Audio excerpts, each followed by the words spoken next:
Unfortunately, I haven't been recording up to this far, but it's okay. And in most public institutions, I mentioned that our focus is on public institutions because it's a bit difficult to train you on what happens in private institutions. However, some of them have formed an arrangement where they have agreed to with the leadership of Safaricom. They agreed to comply to most of the regulations of the government in public procurement, and our focus therefore will not be on the private institutions but public institutions. For example, public hospitals and public colleges and universities. And what we are saying is that in these organizations, there is a requirement nowadays to have a purchasing department in those institutions. That is according to the Public Procurement Act. Everybody needs to have a procuring department, sometimes known as a procuring organization. And it is headed by an accounting officer. When we refer to an accounting officer, we don't mean the accountant, we mean the person who is the head of the organization, the person responsible for giving information that regards that organization to the rest of the world. This person does not necessarily sit in the the purchasing department. They do not necessarily sit in that department. However, they are required to know exactly what happens in that department and every other department for being responsible to what happens there. And so most of the roles of public procurement, according to the Act, have been allocated to this person. They may not directly be performed by them, that is the CEO. Sometimes in some organizations, the accounting officer is known as the CEO. In other organizations, a director general. In others, just a director. In others, like a university, that would be a vice chancellor. This person does not necessarily directly do the roles that they are allocated, but they authorize it, and they are supposed to know exactly what is happening, so that they are responsible for it. It's like you assigning someone a role, but at the end of the day, you are to sign off, to append your signature against what will be happening. So most of the roles you'll find allocated to the accounting officer. At the back of your mind, you may wonder, aren't these the roles that are actually supposed to be performed by a purchasing officer? So they do perform them, the accounting officers, but through the heads of procurement and through the other members of the procurement department. These roles the functions are to ensure that procurement of goods. The first one here is to ensure that every procurement is within the approved budget. You need to have an approved budget in your organization. Approved means it has gone through the stages of budget formation, and then you have been allocated a certain budget for procurement. And so that is the approved budget, and all procurements should be within. As you can see, that's number one, which is very important. Failure to which you will start to say you're performing irregularities or have unethical activities. The second one is to constitute committees, whether it is the asset and disposal, evaluation committee. They do not necessarily do that. The person who is heading the department of procurement may suggest the names, but the person to approve them is the accounting officer. As I have said, they do not directly do the work, but they will eventually, they are the ones who approve what happens. They are the ones who say yes or no. So constituting committees, that is the next role. The third one, to ensure that there are procurement plans. Let's begin there. To ensure that one, there's a procurement plan, and that plan is in conformity with all other policies, like all other fiscal policies, all other financial acts, or other acts that are supposed to be there, and eventually those plans are supposed to be submitted to the National Treasury so that money can be allocated for budgeting.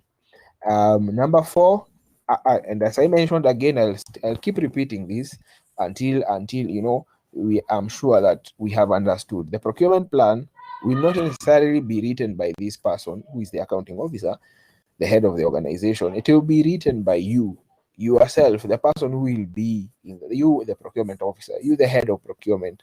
You're the one who will write that plan, but the person to approve is the accounting officer.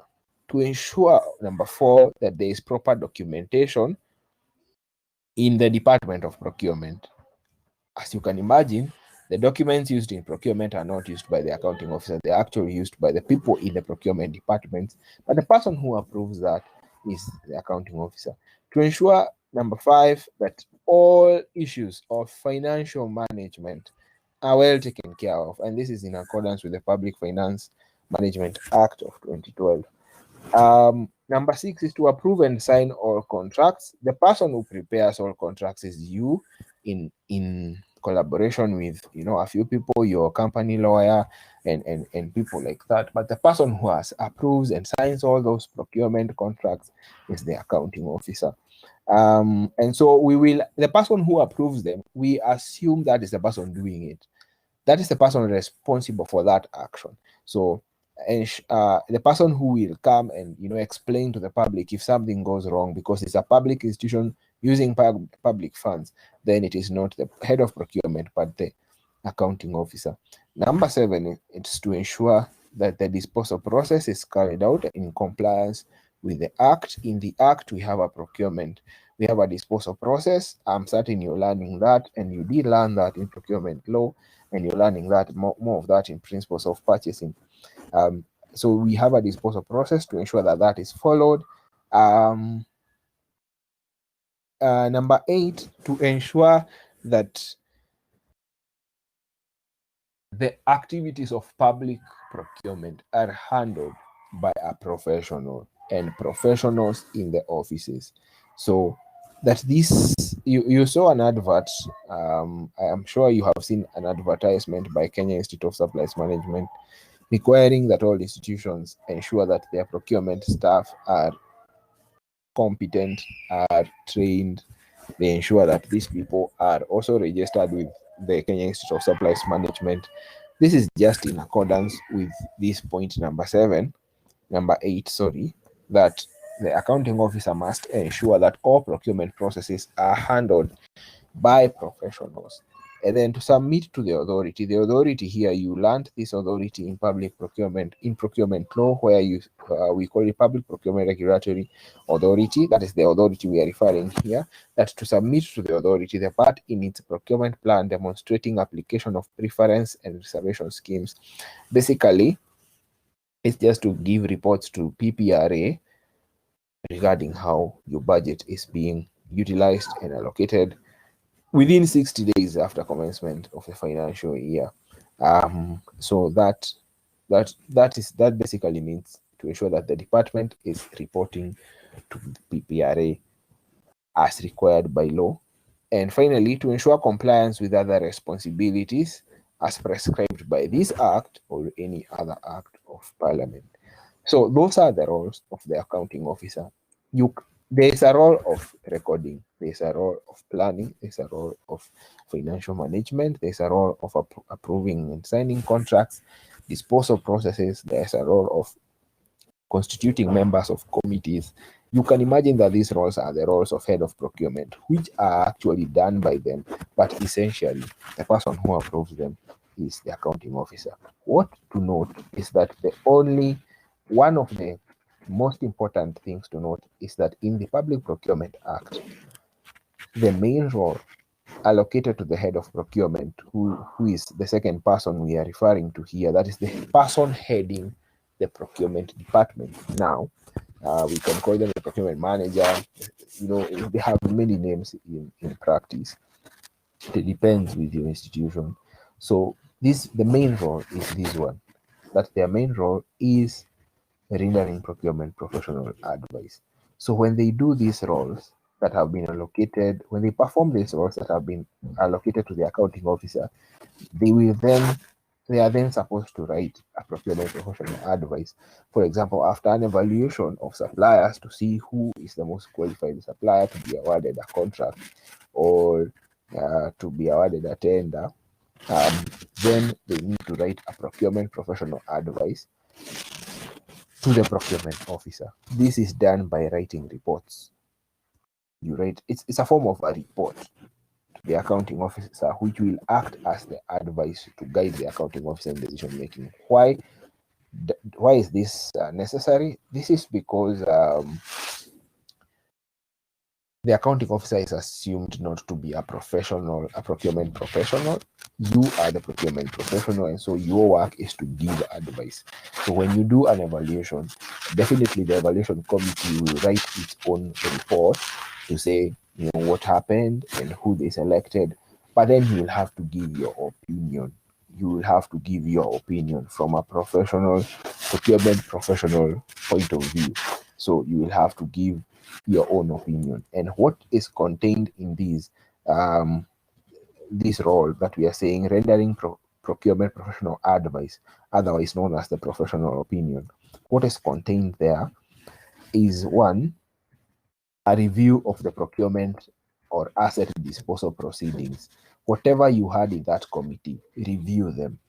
Just briefly review what happened there. Did you adhere to the evaluation criteria stipulated in your bid documents? When you are communicating to suppliers to come and compete, you gave them some evaluation criteria that you will use to select who is the best among them.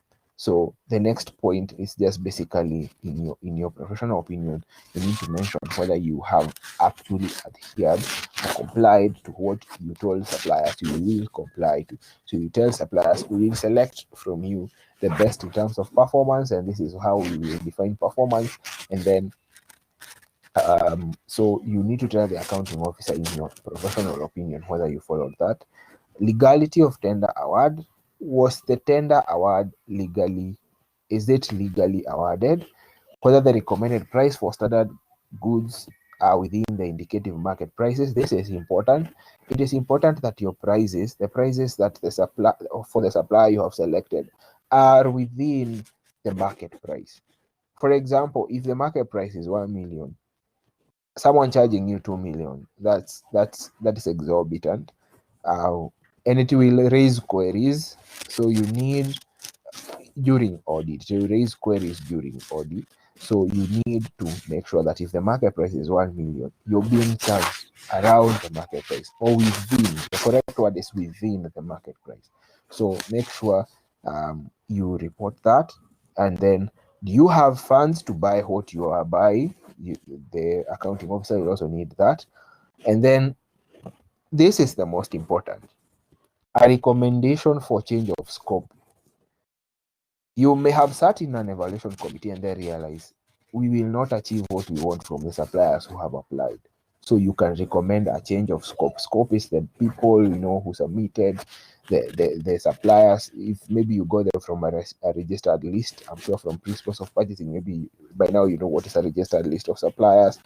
That is those suppliers in your book, those ones you use for this category, this particular category of procurement. So maybe you need to add to that scope. Don't limit yourself to that just registered list. Or you need to change the scope, maybe internationally, sourced internationally. So you can recommend a change of scope where the bid document had provided for a change of scope. If it had not provided for a change of scope, maybe you will not be allowed to do that. If the successful bid is above the budget available for the procuring entity, you need to also take account, in your opinion, the effect of the scope of change on the entire evaluation of the tender. So you need to check whether it is within your budget, you have money for that, and then advise accordingly. So in essence, therefore, what we are saying in class is that you have a lot of power in your hands. Theoretically, you have a lot of power in your hands to influence the decision of the accounting officer. That is how it is supposed to work. Normally, in practice, you find that it is good to give your opinion, it is important.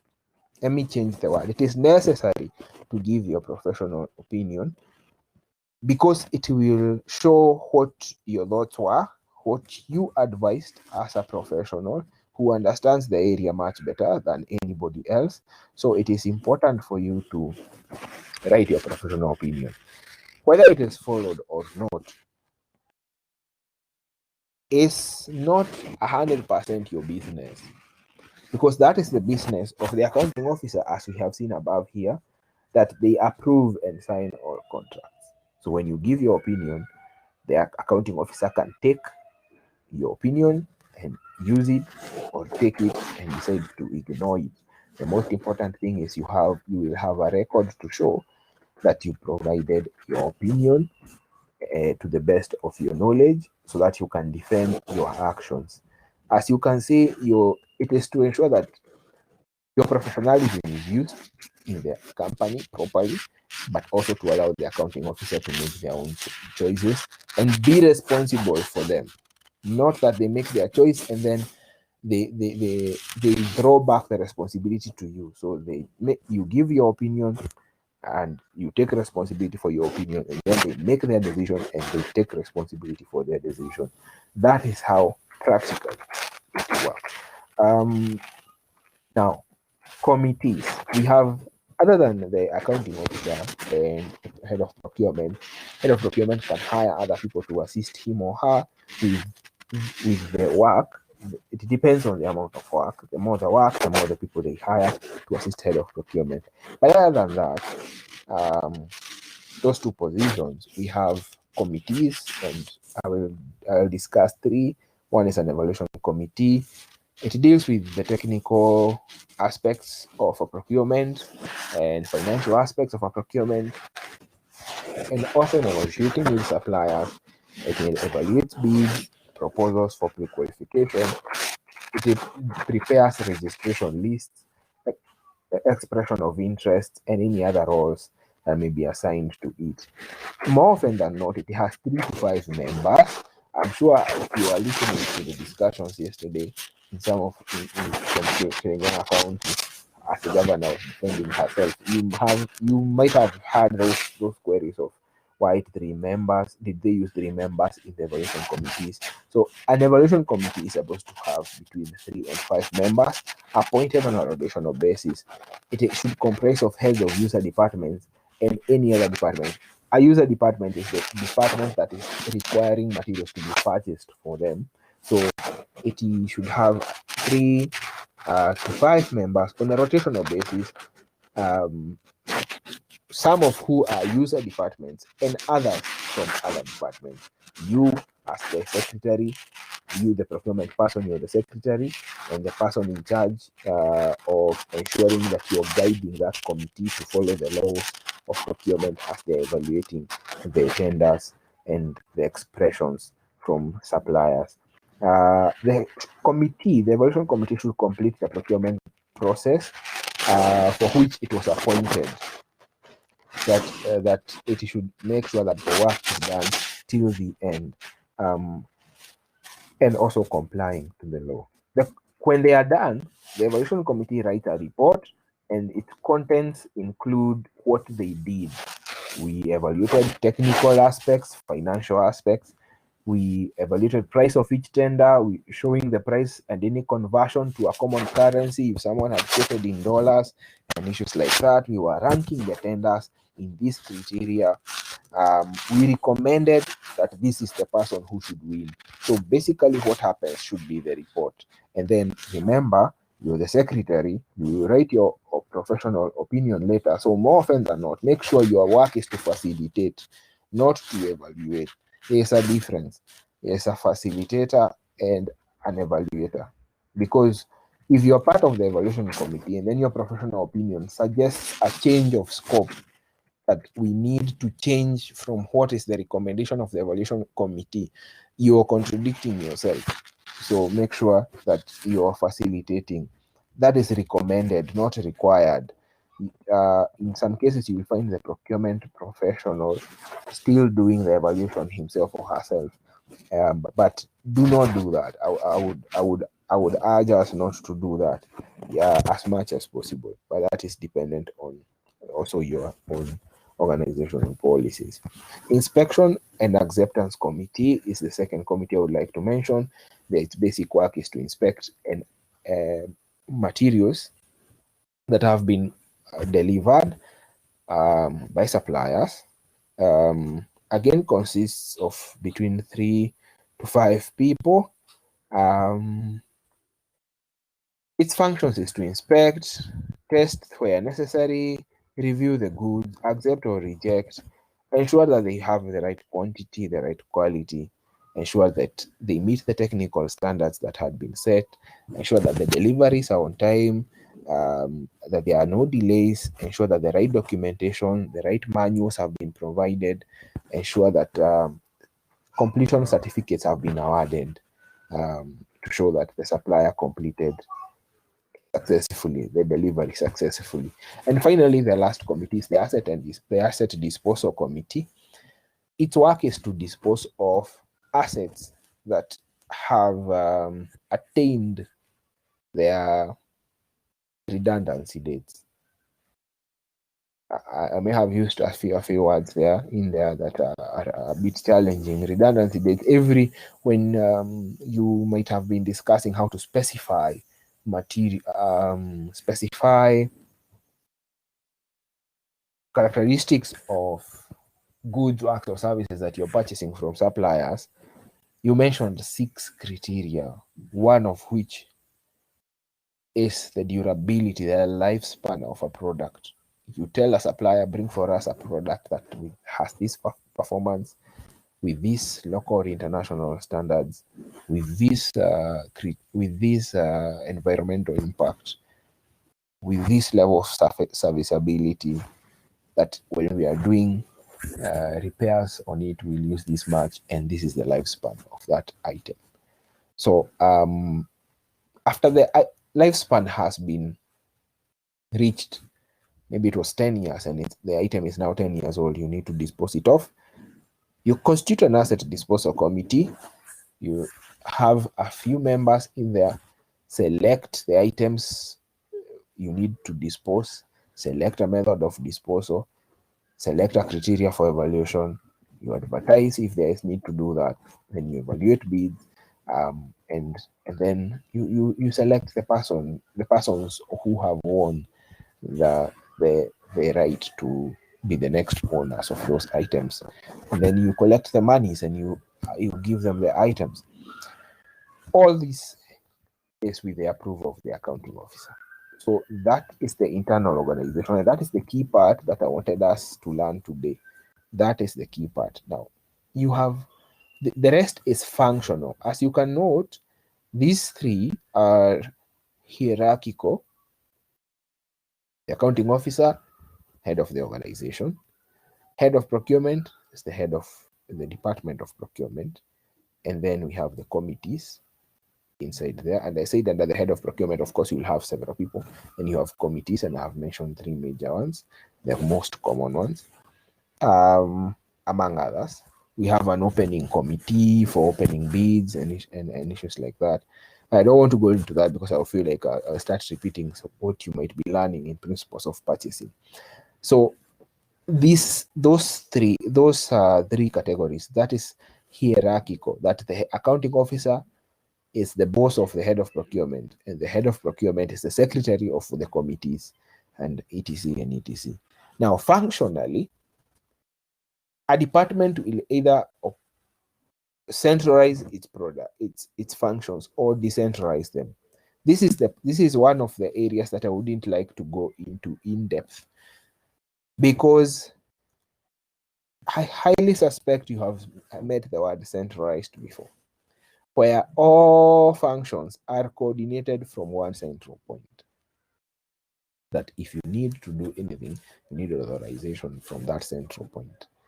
So it has a few advantages, like you can buy items in large quantities, activities are well coordinated, and you have good control of activities. However, it is slow, there's a long chain of command, it's very bureaucratic, training of managers, becomes very, very centralized also.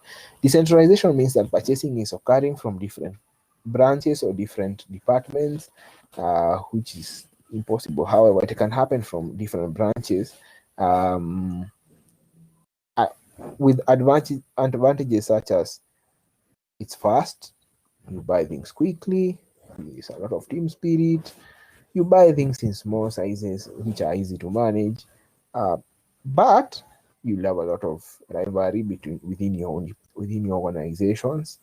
There is no standardization. There's a lot of specialized trading required for a lot of people, etc.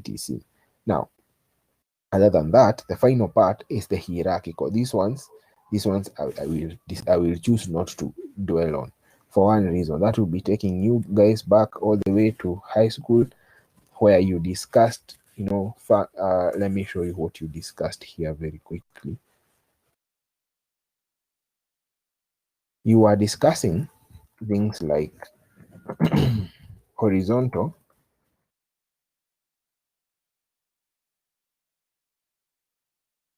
structure. A horizontal structure, if I remember correctly, is a person in one department speaking to a person in the same department,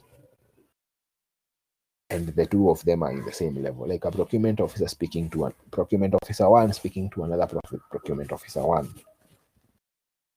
Vertical was the procurement officer one speaking to their manager. That is vertical. Basically, is to take vertical communication and apply it into vertical structure. You take horizontal communication and apply it to horizontal structure. There is cross-functional, where one person in one department speaks to another person in a different department. That is cross-functional structure. And so that is basically what you have here. Let me show you that.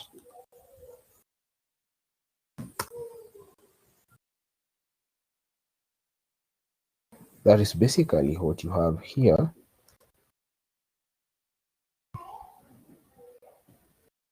In this last example of hierarchical organizational structure.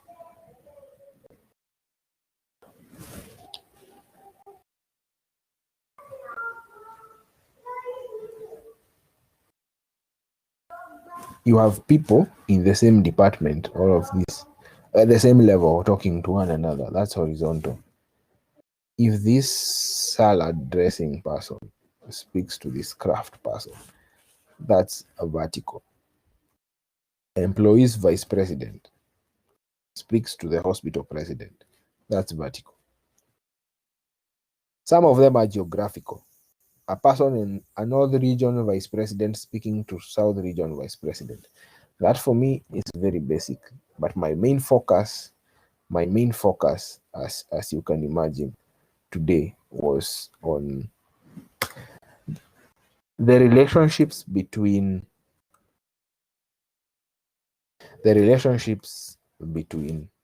the accounting officer, the head of procurement, and their committees. That was my focus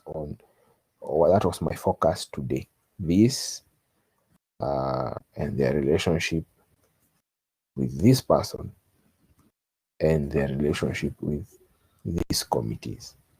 Hence, when you'll be listening to these things now, moving forward, I hope you'll have a better understanding of what, even some of the proceedings on TV and other places are all about.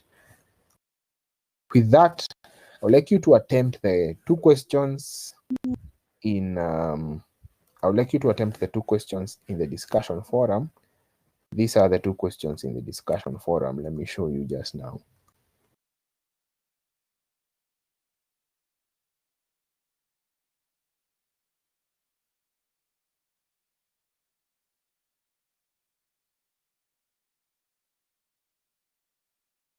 These are the two questions. Today is 25th June.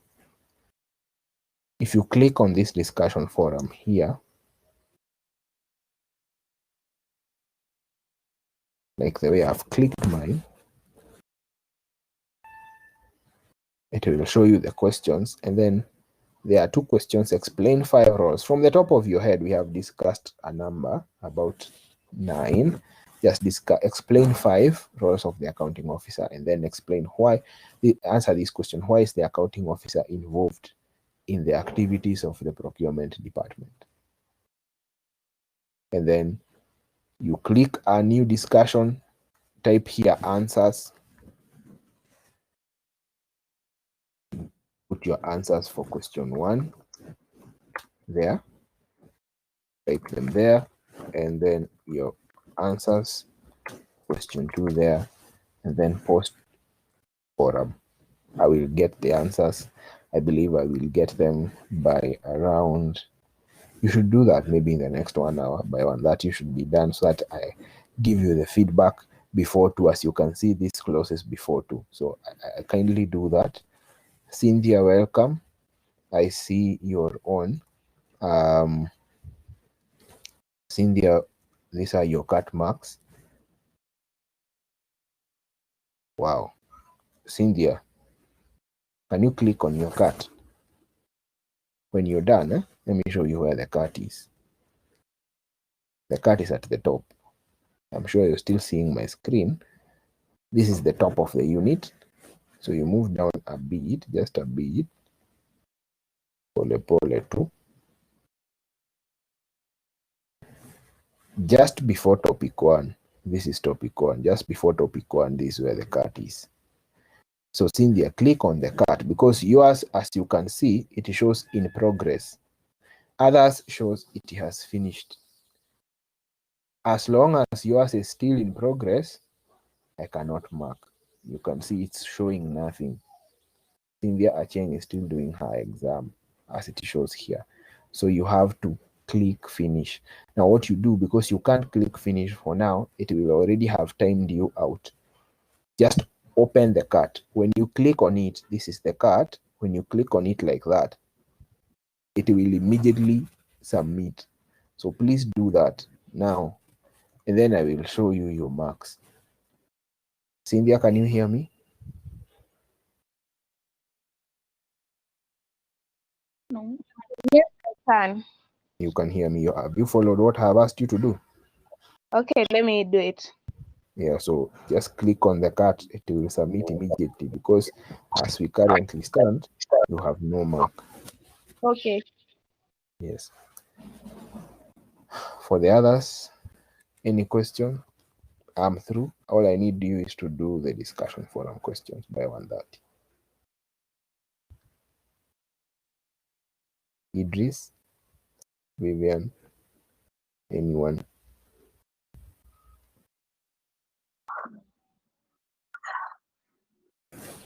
Hello? Yes, Malim. Any questions? No questions, Malim. We'll do the discussion, then we'll send it. All right, by 1:30. Okay. Okay. So if there's no, yes. Mwalimu, I have a question. Yes. But it's about topic 1, the cut we did. You have said when we are writing mission, we should write as in it is present thing that we are going to do, like by the end of this month or by the end of this year, we will have done this one. Or okay, let me explain that once again. I hope Cynthia is out. All right. Let me pick your work again.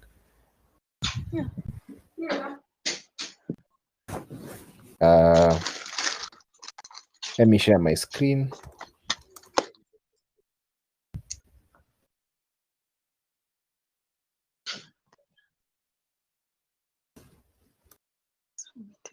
So this is question 2. Let me copy it. This is what I mean. The mission, 1 mission statement. Your mission is correct. Your mission needs to be continuous. Let me explain it here. Yeah.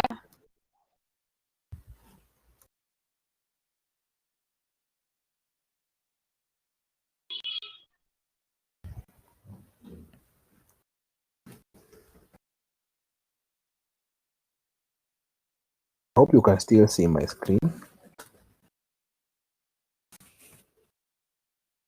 Can you still see my screen? It's loading. Okay. I need you Yeah, to I can see. see it. All right. So I want to explain mission statements. One of the features of the mission statements, if you check note for topic 1, is that it is continuous. That is one. Number 2 is future. It is present. It is present. So we do it every day. Yeah. Number 3 is that it highlights the current and future intentions of the organization. Let me stop there. I can add more, but let me stop there for now and explain these 3. Now wait, let me now pick your card, your vision statement, and place it here for you to see what I mean. This is your vision statement. I have copied it to provide unique farming machines and equipment that will greatly improve the farming systems and thus leading to high yields. This is continuous to provide unique machines. It is continuous. It is present. We are going to do it presently, and it highlights our current and our future. The difference with a vision statement is this. A vision statements begin with to be the best, to be the best, to be the best university, or to be the best hospital. Yes, that's the difference. That's the main difference between when someone tells you to write a vision statement, more often than not, begin with the word to be. To be. When someone tells you to write a mission statement, don't use to be. Just say to do something, to be the to provide the best services. Okay. Something like, yes. Now the main problem with the class is always about the objectives. Yeah. Let me pick your objectives. None of these objectives, the objectives are 5. Now we say they need to be specific, measurable, attainable, realistic, and timely, or time bound. Time bound is a better word. Now, none of these 5 has a time. None of these 5 is measurable. These are very, very important. For example, let me copy someone else's work and show you what they have done. Go back to Mother.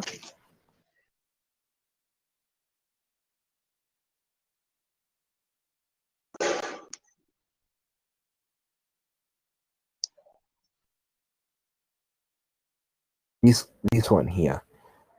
By the end of this year, this one means it is time bound. And to have produced quality goods and services to serve 85%. 85% means it is measurable. Yeah.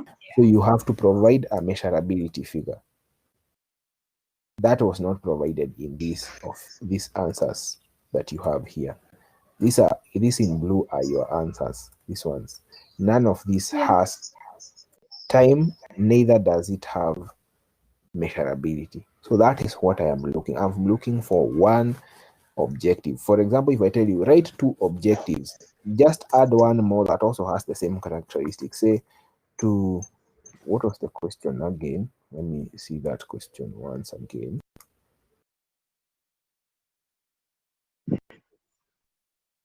The question reads, your county government is in the process of promoting the use of modern methods of farming. Modern methods of farming. So we say to train Machakos, assuming my county is Machakos County farmers. So I am specific to Machakos County farmers to train Machakos County farmers on best methods of mango growing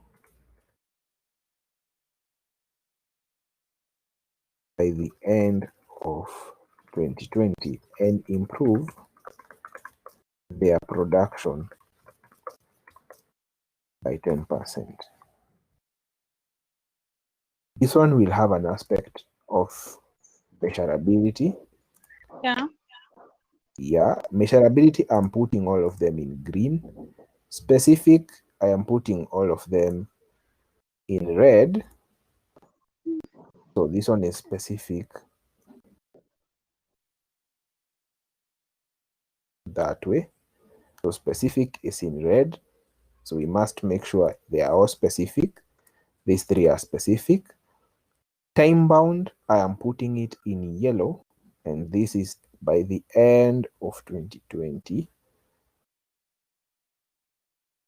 Attainability and realistic is an issue of logic. To check whether, so if I say to improve their production by 100%, I don't think that will be possible. That someone was producing 200 bags of mangoes and then all of a sudden they are producing 400. I don't think that is essentially realistic, but we can improve it. Pole, we say 10%. So attainability and realistic are issues of logic. These ones are issues more of logic. So specific needs to be specific to somebody. Measurability needs to have, a percentage or a change of, say, you ensure that the person has moved from 1 to 2. Something you can measure. Time bound, it needs to have a time. And so you can see your objectives here. They do not have that. What they have mainly is attainability and realistic to greatly improve farming systems for the coming years. Which coming years? How will we know the coming years have ended? So when you give us the end of this year or by the end of 2020, that becomes better. I hope now you understand me a little better. Yeah, now I'm okay. All right. So that is exactly what I needed. Cynthia, Thank you. Cynthia, have you done that?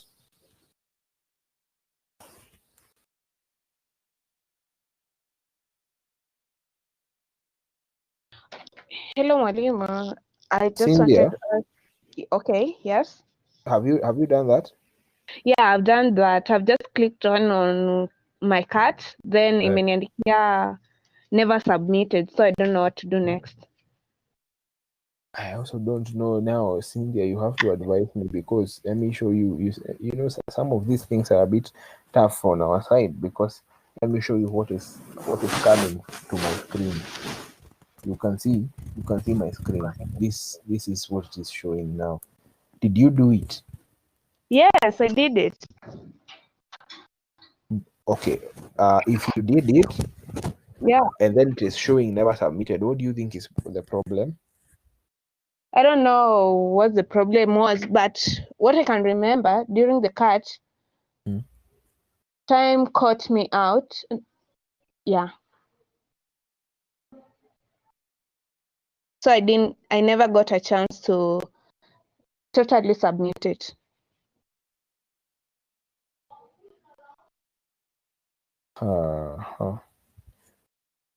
Okay.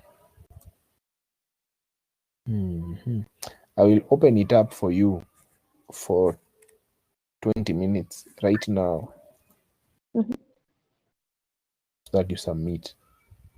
Okay. I am doing that as we speak. Okay. That should be the first thing you do right now. Okay. Yes. So please log out, log in, uanze kufanya.